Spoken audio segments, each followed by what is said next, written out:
Hello people, I'm Jaby Koay, joined by Achara Kirk. What's up? As many of you know, I am a Lou Hilsentegger fan. I don't know if I'm saying his last name correctly. I just call him Lou later. Unbox Therapy, later clips.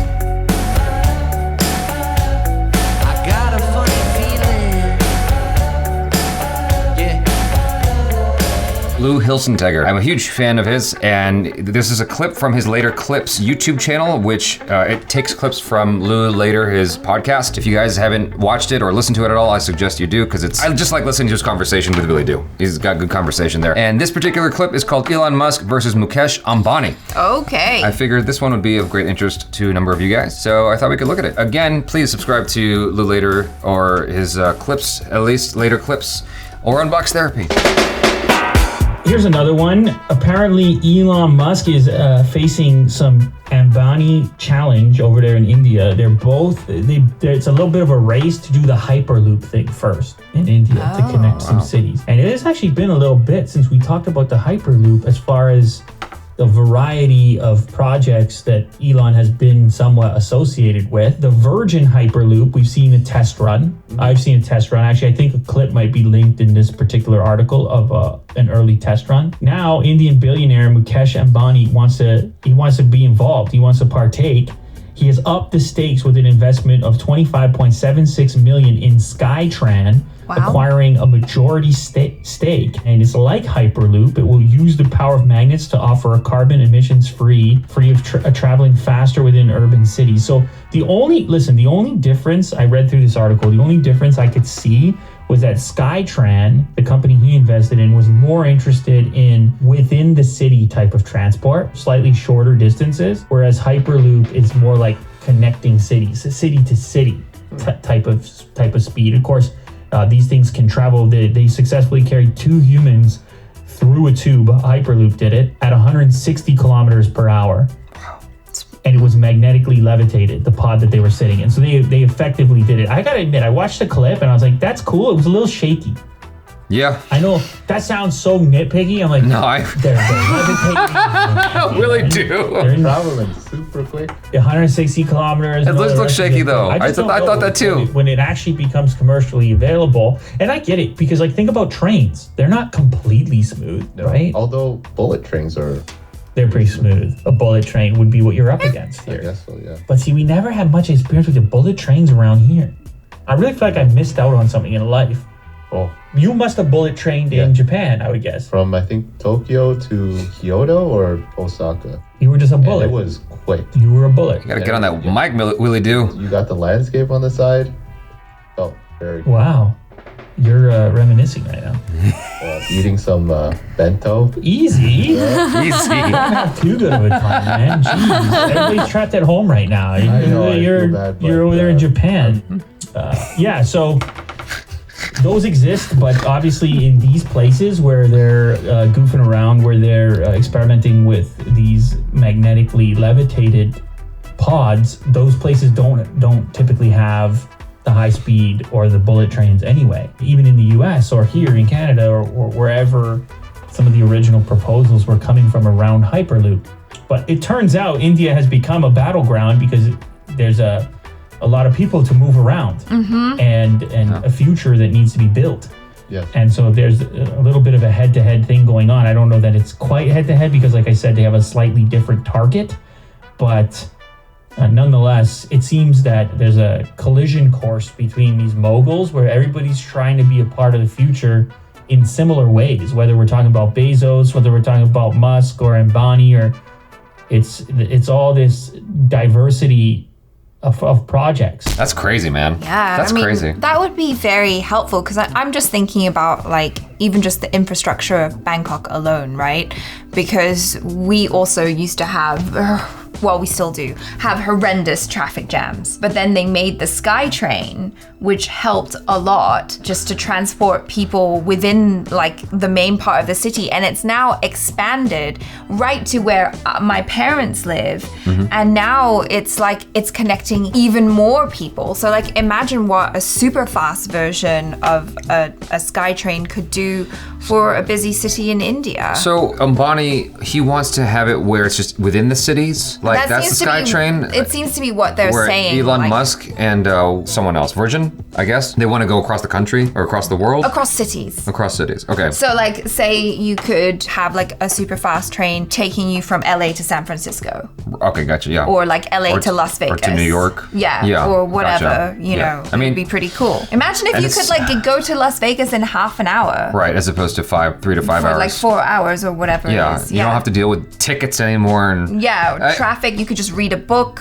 or fall asleep. you do have to wonder what the effects on the economy would be. It's one of those things where you have to ask, how many people does this benefit? Because you have people building out the tracks. You have people who are piloting these things, I assume, whether it's remote or whether it's inside the, Right. the tube, someone's piloting it. Do the jobs involved in making this thing operate and function outweigh the jobs that are taken away from, let's say in India, the rickshaw drivers? How does that all balance out? The thing is, you do have a lot of traffic in certain parts of India because it's so populated, and so you remove that what do you call it? The congestion by migrating people into these tubes that move much quicker.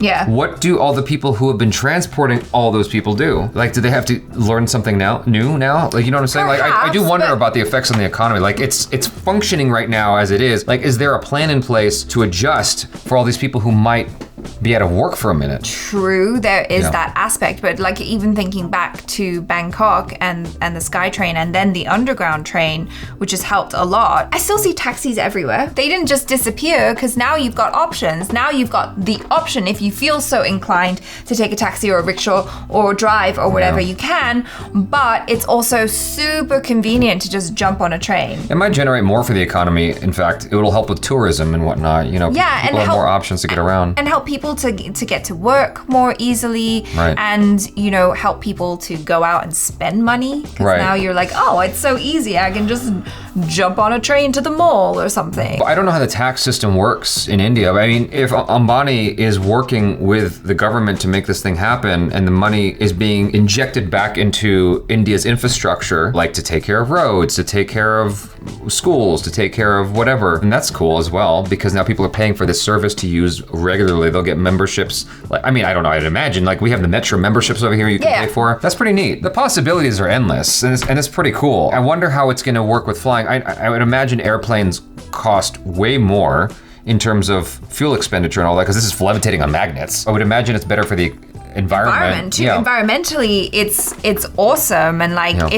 if it doesn't cost as much as a flight, it's like comparable or not that much longer than flying across country or something, I would totally just take the train. Yeah, that's pretty Why cool. not? It's clean. I had heard a while back about electric-powered rickshaws that were being tested in India. I'm not sure if that was just hearsay or if that was an actual thing. That's cool. But like, that's another element of India finding ways to help itself out of the smogginess that it's currently in. I think these are cool ideas. I do wonder about both sides of it economically. How does that work for the people who are currently depending on that for work? What's the transition for them? Do they get to keep doing what they're doing, and are they still going to be able to feed their families and all that stuff? Like, I just wonder. yeah. I just wonder. It's just a I'm just curious. I guess you don't really think about it that much when you're kind of looking at like, oh, this is progress, and you go, Yeah. oh wow, that's amazing. It's clean energy, it's super fast, it's very efficient, and then you're not really thinking about the people that might be affected if they lose their jobs. Yeah, I mean, that's coming on many fronts is the thing. Like, even with stores, Amazon has stores where there's no clerks.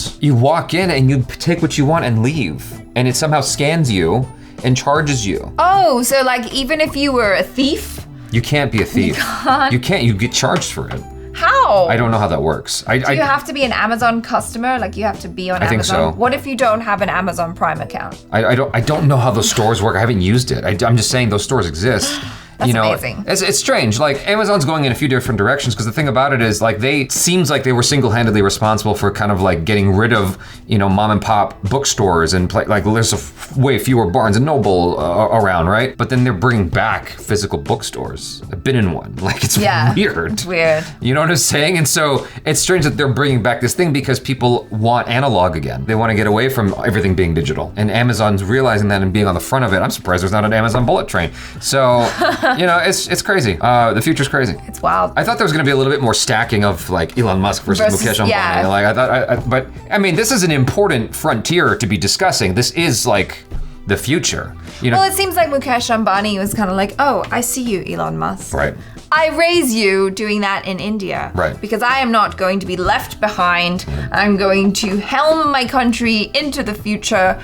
And because I'm a billionaire, I can afford to do that. I'll just $2.5 million. There you go. Yeah. Easy. I just wish that people were talking about programs related to job transition for everybody related to this, because I remember there was this GoFundMe or something for solar paneled roads, and it just apparently never took off. But like, I was excited about this idea of solar paneled roads, Right. because if you decked out the freeways in Los Angeles with solar panels, like that's a lot of energy being juiced. Yeah, especially because LA is a very sunny Yes. city. Exactly. Right? It can power itself off Yeah. of that, right? And, you know, people were concerned about, well, what about during traffic jams? You know, the panels might not get hit with light. It's like, actually, they will. There's a lot of space between each car on the road, and those solar panels are going to constantly be hit with sunlight. And so I was really, really hoping for that. And in areas where you have a lot of snow, those panels would be especially helpful and help to avoid accidents. But then you have to ask, like, okay, well, what about all the repair shop people? They're not going to get as much business. I don't know. Because of accidents? Yeah. I'm sorry, that's okay. I'm sure they'll be fine. I'm sorry, that's okay. I mean, that's why we still have the drug wars. You know, it's keeping people employed. These are things you have to consider because it informs decisions that are made, good or bad. No, it's true. Like the drug war I is mean, it's I'm silly. laughing. I'm laughing because I'm thinking about like the people in the like collision repair shops who are all like, oh, now I have to go out with my hammer and like hit people's cars so that they come in and fix them. You know what I mean? Well, the job transition there would be to being a solar panel repairman. Sure. Because like the reason why it would be cool in snowy areas is because the heat from the panels can melt the snow. So you can have the roads be clear again. You know, what often causes accidents is the fact that you can't see anything, you can't see the road markers anymore. Yeah, but the problem with the melty snow is then you have to have someone come in there and like make sure it doesn't turn into ice because that's way more dangerous. The solar panels will take care of that. Okay, you They're sure? magic panels. Guys, thanks so much for hanging out with us. Hopefully you enjoyed that, and subscribe to later clips or Lou Later or Unbox Therapy, all of the things. As well as here, please, bell icon, all notifications, bell notifications. I'm Yeah. Jaby Koay, this is Achara Kirk. Peace out.